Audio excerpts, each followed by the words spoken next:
മദ്യവും ലഹരിയും ഈ നാടിനെ നശിപ്പിക്കുകയാണ്. കുടുംബങ്ങളെ കണ്ണീരിലാഴ്ത്തുകയാണ്. വളർത്തി വലുതാക്കിയ അച്ഛനെ കൊലപ്പെടുത്തുന്നവർ, നൊന്തു പ്രസവിച്ച അമ്മയെ ക്രൂരമായി തല്ലിച്ചതയ്ക്കുന്നവർ. പത്തനംതിട്ട തിരുവല്ല കവിയൂരിൽ മദ്യലഹരിയിലാണ് യുവാവ് അമ്മയെ ക്രൂരമായി മർദ്ദിച്ചത്.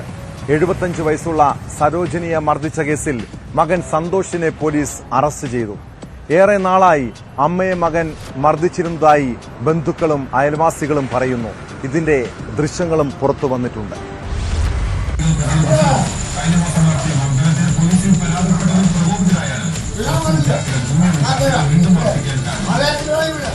വ്യാഴാഴ്ച രാത്രിയാണ് സരോജിനിയെ മകൻ സന്തോഷ് മദ്യലഹരിയിൽ ക്രൂരമായി മർദ്ദിച്ചത്.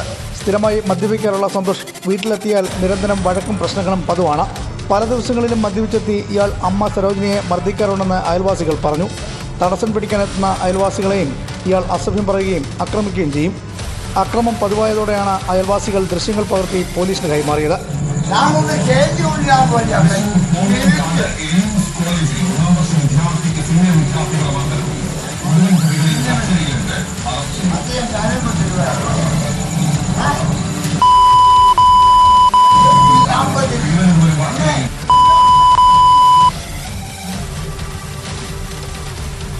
വീട്ടിലെത്തിയാണ് പോലീസ് സന്തോഷിനെ അറസ്റ്റ് ചെയ്തത്. സന്തോഷ് വീട്ടിൽ നിരന്തരം പ്രശ്നങ്ങൾ ഉണ്ടാക്കുന്നതിനാൽ ഭാര്യയും മക്കളും ഇയാളെ ഉപേക്ഷിച്ചു പോയിരുന്നു. മദ്യപിക്കാൻ പണം ആവശ്യപ്പെട്ടാണ് സരോജിനെ ഇയാൾ ക്രൂരമായി മർദ്ദിച്ചിരുന്നത്. നാട്ടുകാരും പഞ്ചായത്ത് അംഗവും സന്തോഷിനെതിരെ പോലീസിൽ മൊഴി നൽകിയിട്ടുണ്ട്.